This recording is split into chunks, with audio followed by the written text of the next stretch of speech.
Hola a todos, bienvenidos a un episodio más del Derecho a Probar. Hola Shirley. Hola, Brando. Eh, Hoy vamos a abordar un tema bastante interesante en realidad y polémico.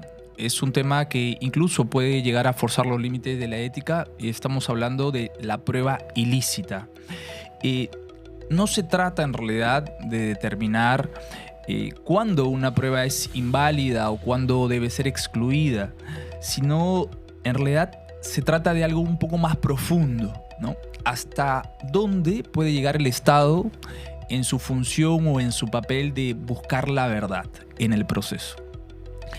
Y para ello hemos invitado a un profesor especialista. Con él vamos a explorar un poco cuáles son, digamos, los aspectos relevantes a la prueba ilícita y también sus límites, sus excepciones y sus implicancias. Estamos con el profesor Ricardo Elías Puelles. ¿Qué tal? Bienvenido, profesor. Hola, Brandon. Hola, Shirley.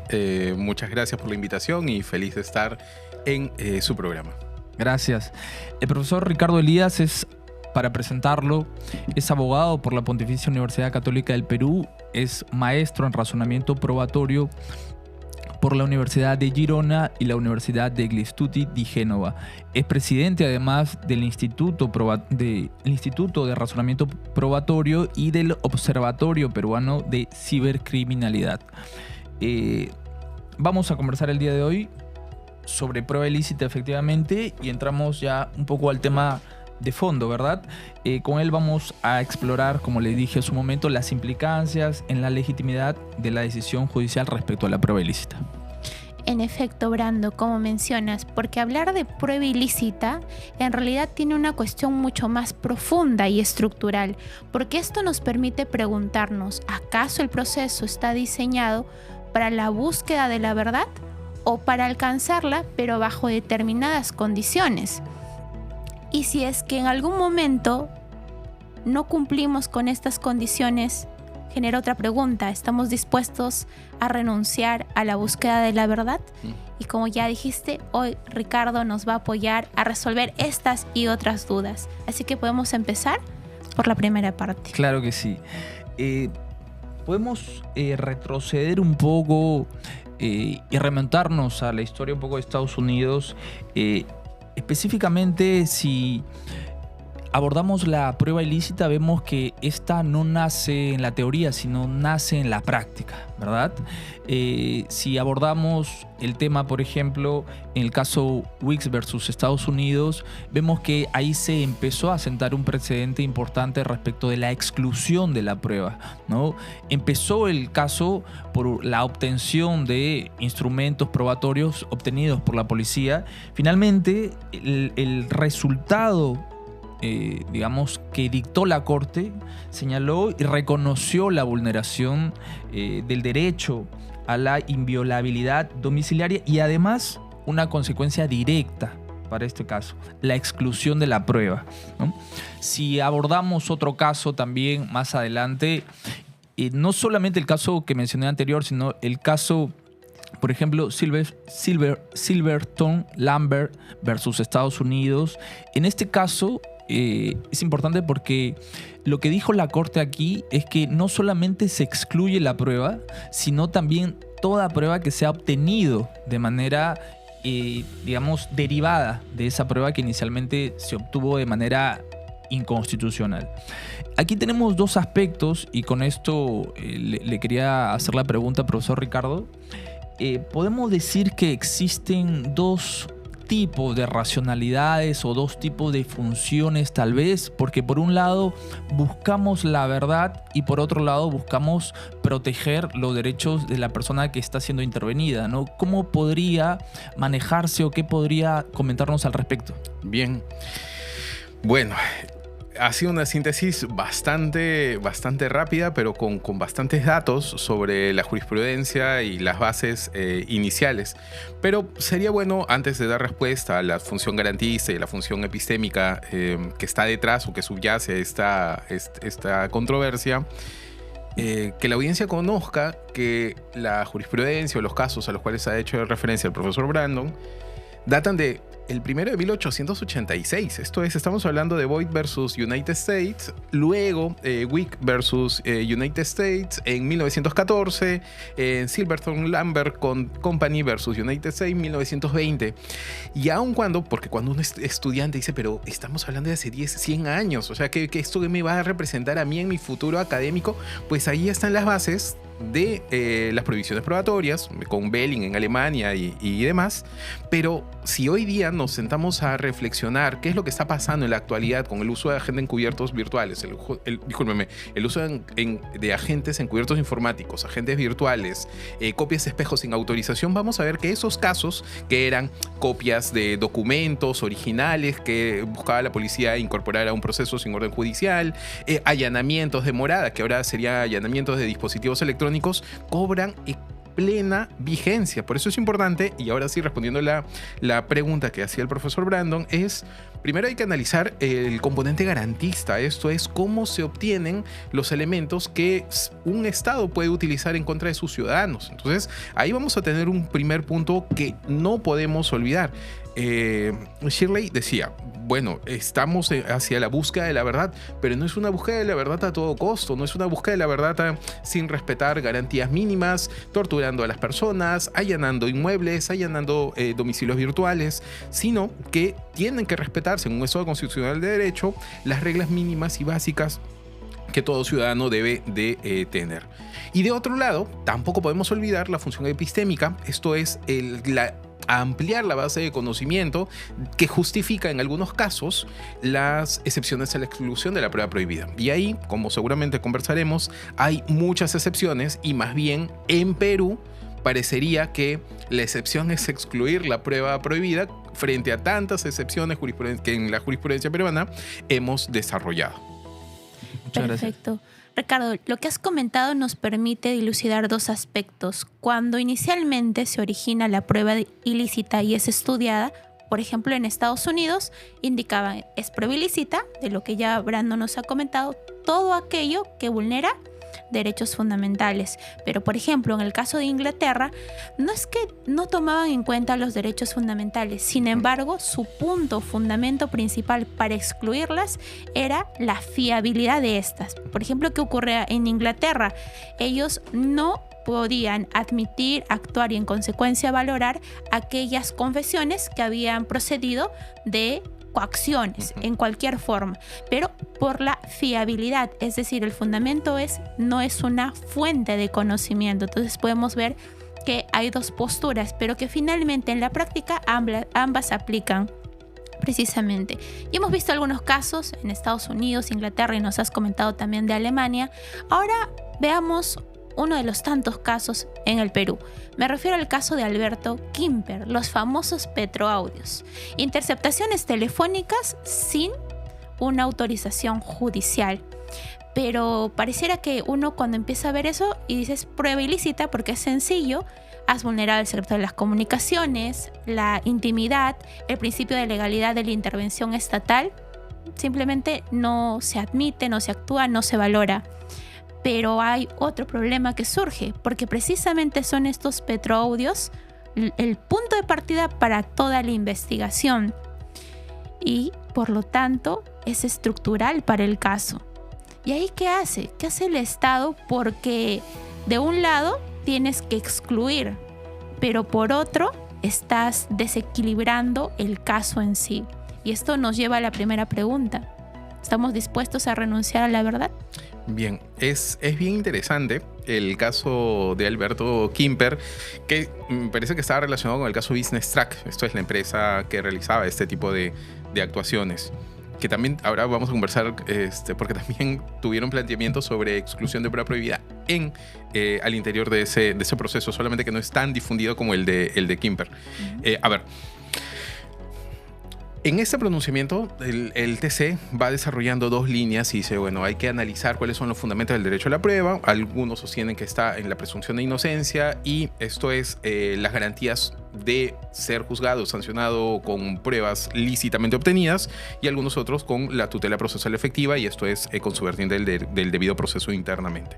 Lo que señalaba Shirley es la pregunta del millón. O sea, ¿qué hacemos frente a estos casos en los cuales hay posibles casos de corrupción de una magnitud muy grande? Y creería yo que finalmente algunos jueces tienen la respuesta y luego buscan justificarla. Esto es, no quiero que esta prueba sea excluida. Entonces, ¿de qué manera puedo utilizar las tantas excepciones que existen para mantener la prueba? Porque, como bien señalas, si se excluye esa prueba, que es en la etapa de indagación inicial, sencillamente todo el resto de actos de investigación se iban a caer. Por eso alguna vertiente sostiene que la prueba prohibida únicamente debería ser excluida al finalizar el proceso. Esto es, al momento en que el juez decide y emite una sentencia y decir, ok, esta prueba no la voy a utilizar porque es prueba prohibida. Pero hay algunos otros que la corriente mayoritaria dice no puedes esperar hasta que el proceso finalice, sino que desde la etapa inicial deberías realizar la exclusión probatoria frente a vulneraciones claras como en este caso. Entonces aquí lo que se analiza es el delito que está haciendo, que es materia de investigación, porque es distinto intervenir a una persona por microcomercialización que investigar a una organización criminal vinculada a corrupción. La magnitud del daño, esto es distinto que intervengas a una persona llevando algunos quetes, que ingreses a una casa y encuentres todo un cargamento de droga. Entonces la magnitud también es algo importante y la trascendencia y el impacto social del caso. Entonces son cuestiones que los jueces muchas veces valoran. Las excepciones están dispuestas para ello. Esto es la excepción de exclusión probatoria por ponderación de intereses y demás. Entonces es bien interesante este caso, que nos lleva a la reflexión. Y hacía referencia al caso Business Track porque cuando las personas que estaban detrás de esta empresa que realizaba interceptaciones y otros actos ilícitos cuestionaron lo siguiente: cuando la fiscalía con orden judicial y la policía allanan los inmuebles, encuentran USBs, dispositivos de almacenamientos, y los embalan en diferentes cajas. ¿Ven? Digamos, por hacerlo resumido, 100 en cada caja. ¿Ven? Entonces tenemos 3 cajas, 300 USBs. Pero cuando se hace el deslacrado, se encuentran que habían 300, pero no 100, sino en unos 50, en unos 150 y en otros 100. Entonces dijeron, ¿qué pasó aquí? O sea, en medio del proceso, al parecer habría existido algún tipo de manipulación. Y es curioso porque decía, justo los que están juzgando por interceptar están cuestionando el procedimiento en torno al almacenamiento. Finalmente la Suprema dijo, no, en realidad aquí estamos hablando de un caso de ruptura de cadena de custodia, prueba irregular, y por lo tanto los efectos no van a ser la exclusión, sino tendríamos que valorar el contenido y si es que ha habido algún tipo de manipulación a ello. Entonces, cuando pensemos en el caso de Alberto Kimber, no olvidemos también que tenemos el caso Business Track, donde también se han analizado aspectos vinculados a la prueba prohibida y a la prueba irregular. Excelente, profesor Ricardo. A propósito de este caso, hablemos un poco de la teoría del fruto del árbol envenenado. O sea, cuando se habla de esta teoría, muchas veces se presenta de una manera ciertamente un poco limitada, ¿no? Se habla de una causalidad, ¿no? Se dice que si una prueba ilícita genera otra, entonces ambas o las dos deben excluirse. ¿Cómo deberíamos entender esta teoría? ¿Cómo deberíamos reinterpretarla? ¿Qué nos puede decir al respecto? Bien, debemos de superar el aspecto meramente naturalístico. Esto es de un pleno nexo causal, sino tenemos que apuntar hacia la identificación del nexo jurídico, pensando en dos principios, el principio de conservación y el principio de proporcionalidad. Entonces, al momento de analizar, no se trata de hacer un mero ejercicio de encontré prueba prohibida y por lo tanto todo aquello que se encuentra derivado es excluido también, sino tendríamos que analizar de manera individual cada uno de esos elementos y la relación que podría existir entre ellos. Entonces ahí ya entramos a hablar sobre rupturas del nexo causal, hablamos también sobre posibles casos de hallazgo inevitable, podemos identificar también problemas en cuestión de la intensidad de la conexión entre la prueba primaria ilícita y la derivada. Entonces no es algo tan sencillo como decir se excluye todo lo derivado de la prueba prohibida, sino que se tendría que realizar un análisis mucho más exhaustivo y, como digo, dejando de lado la causalidad naturalística, sino yendo hacia un aspecto de nexo jurídico. Perfecto. Y en efecto, y además recordar que cuando hablamos de la prueba ilícita, estamos hablando de una figura que contiene el poder punitivo, sin duda. A propósito de lo que comentaste hace un momento, la prueba irregular, hay un caso en el que se puede discutir un poquito esto, y es el caso de Carlos Mata Quispe. Sucede que en un operativo policial lo intervienen, él estaba como copiloto en un vehículo, lo intervienen, le piden que se identifique, no le señalan los motivos del por qué. Él se resiste y quiere irse, entonces lo detienen y empiezan a realizarle un registro personal. Llevaba consigo un bolso y en el bolso encuentran un arma y municiones. Esto permite pues que lo investiguen por tenencia ilegal de arma. Le declaran fundada la prisión preventiva y él presenta un habeas corpus señalando que habían declarado fundada la prisión preventiva con pruebas ilícitas, porque no respetaron su intimidad, la libertad de tránsito tampoco. ¿Qué es lo que ya señala el Tribunal Constitucional? Y dice, en efecto, y además tampoco es que se ha cumplido con los procedimientos correctos para la identificación, así como para el registro personal, informarle los motivos y, por ejemplo, que esté acompañado de una persona de confianza. Y esto nos permite ver en este caso, ¿realmente era prueba ilícita por la vulneración de los derechos fundamentales o se trataba más bien de una prueba irregular? Sí.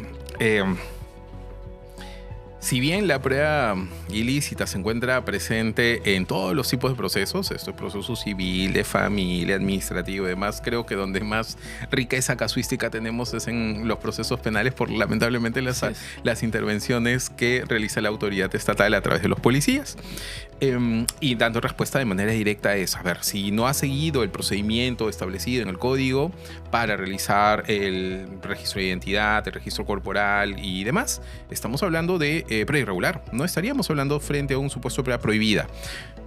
Pero como nos gusta decir a los abogados, ahí viene el gran pero. Pero ¿qué es lo que sucede en este tipo de operativos? Pero del caso no se desprende, sino en general.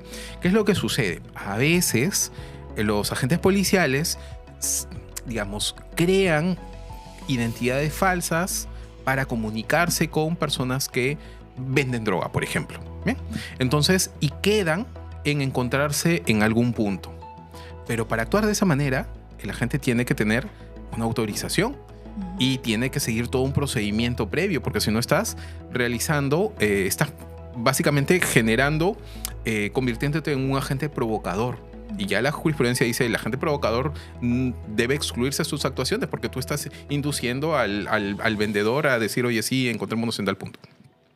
Entonces, como no registran eso, pero muchas veces actúan de esa manera, lo que hacen es, ok, se encuentran en el punto y dicen, bueno, haciendo labores de patrullaje, hemos encontrado a esta persona, lo hemos intervenido y ahí viene la historia de mala intervención. Entonces, si solamente lo vemos como un mal registro, diríamos prueba irregular y eso no debería ser excluido. Pero si, por ejemplo, la defensa da un paso más y abre el abanico y dice, ok, acá no solamente es eso, el registro indebido es, digamos, la punta del iceberg, pero más allá había comunicaciones con agentes policiales que estaban actuando con identidades falsas que no están en la carpeta. Entonces, en esos escenarios sí podríamos estar hablando frente a un caso de prueba prohibida. Y los casos son realmente increíbles. Un caso en el cual decían, se hizo el seguimiento de un vehículo de color rojo que pasó por el mercado tal porque se recibieron noticias de que ahí iba una persona que iba a vender droga. Y cuando uno pregunta, ok, ¿y dónde está la información? Dijo, no, fuentes humanas nos dieron la información. ¿Y cuántos vehículos pasaron por ese mercado con esas características? Decenas. ¿Y cómo sabías que a tal hora? Es que entonces tú ya sabías que el objetivo estaba allí, solamente que no puedes justificar porque ahí es un caso de prueba prohibida, pero quien debería acreditar todo ello sería la Fiscalía y la Defensa, de ver que los pasos previos para ello. Entonces, este caso de Carlos Mata Quispe es muy interesante analizar, pero también sería importante ver que a veces se puede confundir prueba irregular con prueba prohibida. Y en algunas otras ocasiones tendríamos que dar un paso atrás para tener el abanico completo. Profesor, a razón de lo que acaba de comentar, a veces cuando uno va estudiando estos casos se vuelve a repreguntar y dice, sí, es verdad, tengo estas irregularidades en el procedimiento, pero aún así han vulnerado su libertad de tránsito. Es un derecho. ¿Cómo ¿O cuál sería nuestro fundamento para decir no es prueba ilícita y es prueba irregular?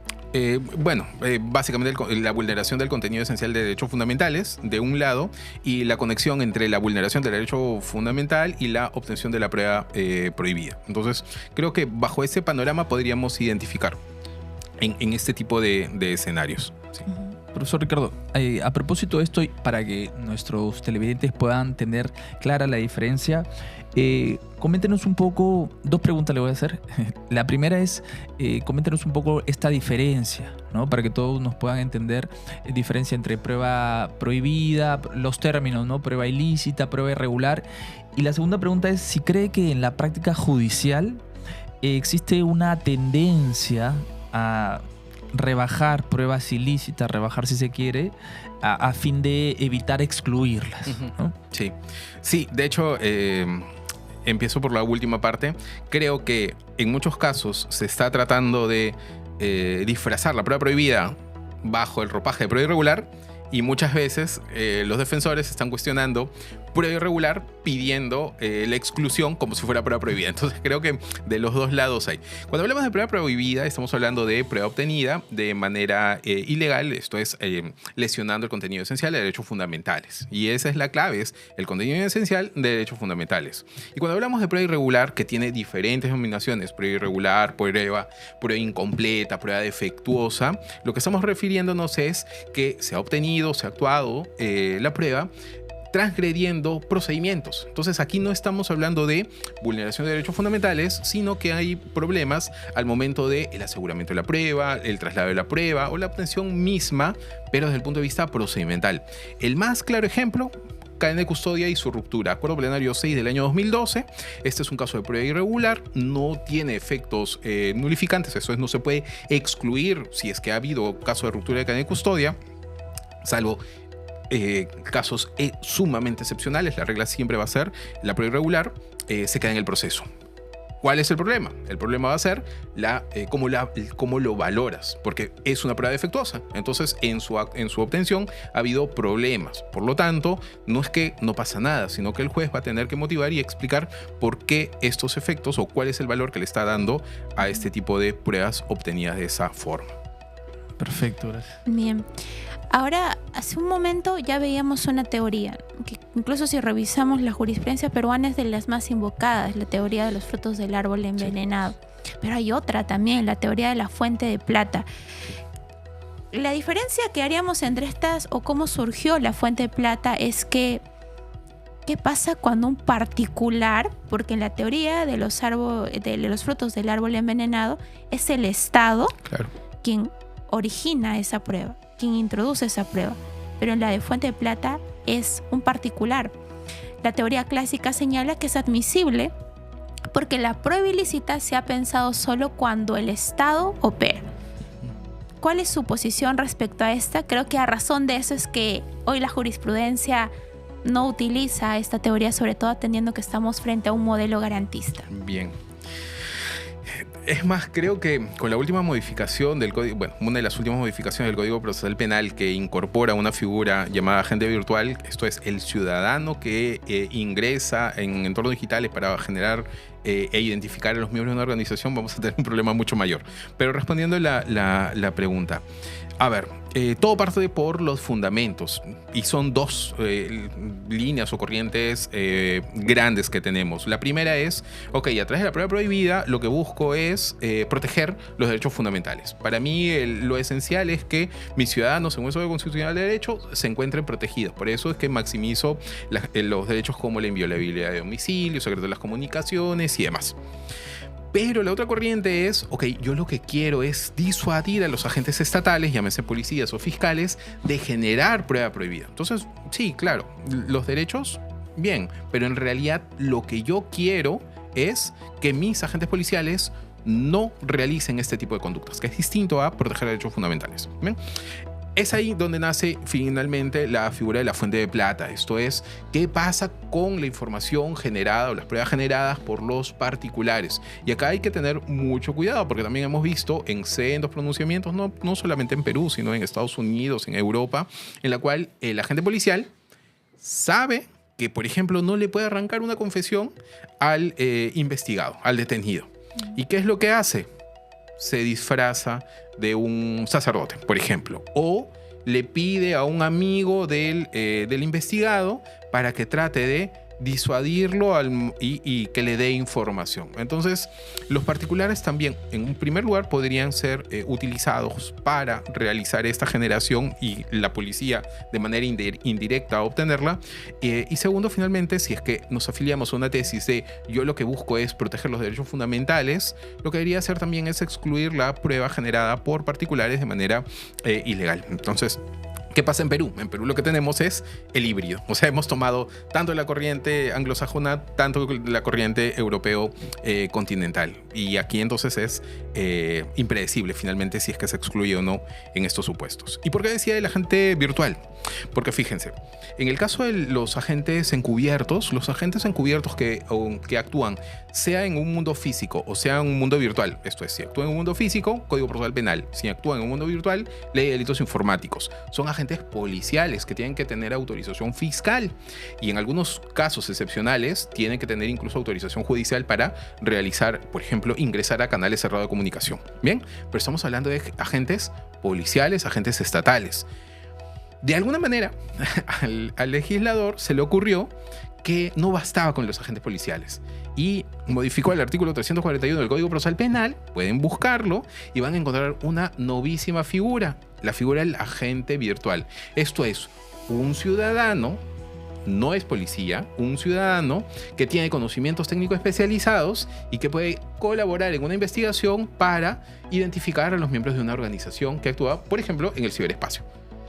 Esto es grave, porque estamos hablando de que estamos involucrando a un ciudadano en una investigación, con las implicancias que esto genera. ¿Qué le aplicaría? ¿La teoría de la fuente de plata? ¿O en realidad estamos ya hablando de que es un ciudadano que está interviniendo en una investigación y por lo tanto también se somete al escrutinio como un funcionario, un servidor público? Entonces, esa figura es muy problemática. En enero de este año tuve la oportunidad de viajar a la Universidad Complutense de Madrid para una mesa de debate sobre cómo está regulada la prueba digital en América Latina y los mecanismos de cooperación que existen.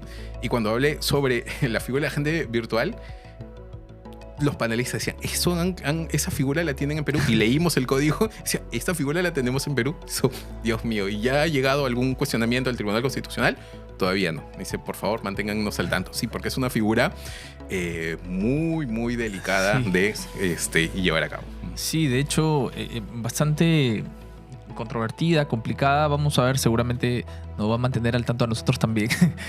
Ahora, pasemos a la excepción de la regla de exclusión. O sea, si tenemos una regla de exclusión, también esta regla de exclusión tiene algunas excepciones, entre ellas, por ejemplo, la de descubrimiento inevitable, ¿no? El famoso caso Nix versus Williams, que introduce un tema bastante complejo en realidad, ¿no? Aquí, en este caso, el imputado es interrogado de manera ilegal, se afectan sus derechos de defensa, y en este interrogatorio, digamos, ilícito, revela la ubicación del cuerpo de la víctima, ¿verdad? Uh-huh. Pero de forma paralela, la policía ya se encontraba buscando el cuerpo de la víctima y inevitablemente hubiese llegado a dar con, digamos, ese hecho delictivo, ¿no? ¿Cómo puede, digamos, usted o qué opina de esta excepción?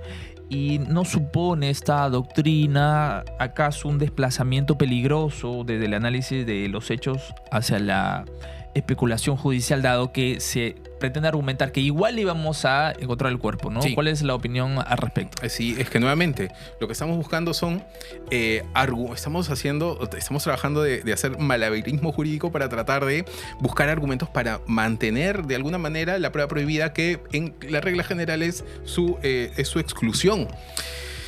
No solamente es ese caso, sino hay otro en el cual un ciudadano es intervenido porque la policía encuentra en su maleta droga. Obviamente no tenía ningún tipo de autorización para realizar la revisión. Entonces, cuando se pide la exclusión de los elementos que han sido obtenidos, lo que la fiscalía sostiene es, bueno, los policías siempre llevan perros que olfatean los equipajes. Por lo tanto, pudieron haber llevado perros y pudieron haber identificado que en esas maletas había droga. Entonces, finalmente, en apelación dicen, no es que pudieran haber sucedido, sino de qué manera, de forma concreta, en este caso en específico, podemos llegar a la conclusión que sin esa intervención, de todas maneras, hubiera sucedido. Por ejemplo, está bien, hay cámaras o hay un registro del agente policial que lleva a los perros, que está realizando por ejemplo, labores de inspección en ese vehículo, ya. Eso es distinto a decir hipotéticamente podemos obtener, porque hipotéticamente podemos decir absolutamente todo. Un caso concreto, ahora en entornos digitales. La doctrina del plain view, por ejemplo, se aplica mucho en las investigaciones forenses digitales. Yo, perito y fiscal, tengo autorización para entrar a un dispositivo electrónico informático en el cual voy a buscar archivos relacionados a una investigación de lavado de activos. Registros contables, correos electrónicos y demás. Esa es la autorización que yo tengo para esa labor específica. Pero ¿qué es lo que sucede? En el curso de la investigación, en el curso de mi análisis forense, obtengo material pornográfico de menores, videos, fotografías. Entonces ahí estamos, por ejemplo, también frente a un caso de hallazgo inevitable. Entonces, necesario, y aquí es fácilmente se puede argumentar de manera razonable que de una u otra manera se hubiera podido obtener ese tipo de material y evitar, por ejemplo, su exclusión. Ricardo, a veces cuando hablamos de las excepciones se genera una duda, porque probablemente por ahí ha surgido una malinterpretación. Cuando hablamos de excepciones, ¿qué implica? Tengo una prueba ilícita, tengo otra prueba. Hablar de excepción significa que sí utilizo la prueba ilícita, o como dicen algunos, no importa la prueba ilícita, pero sí utilizo la excepción, que no tendría tanto sentido tampoco. ¿Cómo deberíamos entender? La excepción a la exclusión es que reconozco que estoy frente a un caso de prueba prohibida y en vez de excluirla, voy a utilizar la prueba que estoy previamente señalando que es prueba ilícita. Bajo ese sustento, ahora sí queremos analizar, por ejemplo, otra excepción de fuente independiente, Sí. es decir, que no tiene una conexión, es autónoma y por lo tanto no está contaminada. Correcto. ¿Se incorporaría junto con la que sí está contaminada? Sí, es que en este caso, cuando estamos hablando de la fuente independiente, no hay una relación causal entre los elementos que han sido encontrados y la prueba o la vulneración de los derechos afectados. Y por lo tanto, en ese caso no estaríamos hablando de una excepción a la exclusión de prueba prohibida, sino solamente son fuentes independientes que se van, como su nombre mismo lo dice, que van a ser utilizados en el caso en concreto. Exacto, entonces ya al menos la fuente independiente no vendría a ser una excepción. Es correcto. Es correcto. Y es más, incluso en el pleno jurisdiccional del año 2004 se analizan diferentes supuestos, como por ejemplo la teoría del riesgo, en la cual, desde mi posición, no estamos hablando de prueba prohibida, por ejemplo. Entonces no sé por qué darle la connotación de exclusión de prueba prohibida a algo que en realidad no lo es. Justo para que nos entienda a propósito de la teoría del riesgo, significa que, por ejemplo, somos interlocutores, los tres, y yo grabo. Posteriormente lo presento o tal vez no registren una grabación y lo comento. Entonces, ¿qué indica? Que cualquiera de los tres debe asumir que hay un riesgo de que cualquiera dé esa información o presente esa información. Correcto. Y en efecto, somos interlocutores, pues, ¿no? No tendría por qué excluirse. Distinta es la situación, por ejemplo, de los famosos petroaudios, donde es totalmente diferente. No es un interlocutor quien registra estas llamadas. Sí, es correcto. Por eso es que partimos del hecho de que no está, desde mi punto de vista, no sé Shirley o Brandon si lo comparten, es que aquí no estaríamos afectando el contenido esencial de un derecho fundamental. A ver, todos hemos estado en algún momento en algún grupo de Facebook, ¿cierto? Entonces, sí. En esos grupos de Facebook hay alguna expectativa de intimidad, pero yo como miembro de ese grupo puedo sacar algunas conversaciones que están en esos grupos, en esos canales cerrados y presentarlos. Ahí no estaríamos hablando, desde mi punto de vista, de prueba prohibida, porque es uno de los interlocutores quien está aportando esa información. Para no entrar en dilemas, lo que se hizo en el pleno jurisdiccional del año 2004 es decir, bueno, si estamos frente a prueba prohibida, por si acaso, teoría de riesgo, esto igual lo puedes utilizar, porque en realidad todos asumen el riesgo de que cualquier conversación sostenida de manera electrónica o vía llamada, puede ser grabada o en este caso puede ser obtenida por alguno de los interlocutores. Perfecto. Profesor Ricardo, para ir, digamos, redondeando un poco la idea, Sí. Si tuviera que elegir qué debe prevalecer en un Estado constitucional de derecho, la máxima verdad posible, buscar la verdad debe ser lo primordial por encima de, digamos, un sistema en el cual la verdad tenga ciertos límites. ¿Cómo debería ser o cómo es su concepción Sí. al respecto? Bueno, igual me afilio a la tesis de la búsqueda de la verdad como fin del proceso penal. Y muchos cuestionan a los abogados dicen, pero ustedes son abogados defensores. Sí, bueno, pero es un objetivo institucional del proceso penal. Los abogados podemos contribuir, colaborar seguramente, pero no a todo costo. No creo que la prueba prohibida deba relajarse en la exclusión, sino que más bien debemos de regresar algunos años atrás, en la cual la prueba prohibida se excluye. Y en casos muy excepcionales se puede incorporar. Hoy día hemos identificado, por ejemplo, en el Pleno Jurisdiccional del año 2004, que hasta ahora se sigue utilizando, es excepciones a la exclusión. La exclusión para la destrucción de la mentira del imputado. O sea, la exclusión, tenemos varios tipos de exclusiones. Cuando uno los revisa dice, realmente estás tratando de mantener toda la prueba prohibida y no excluirla.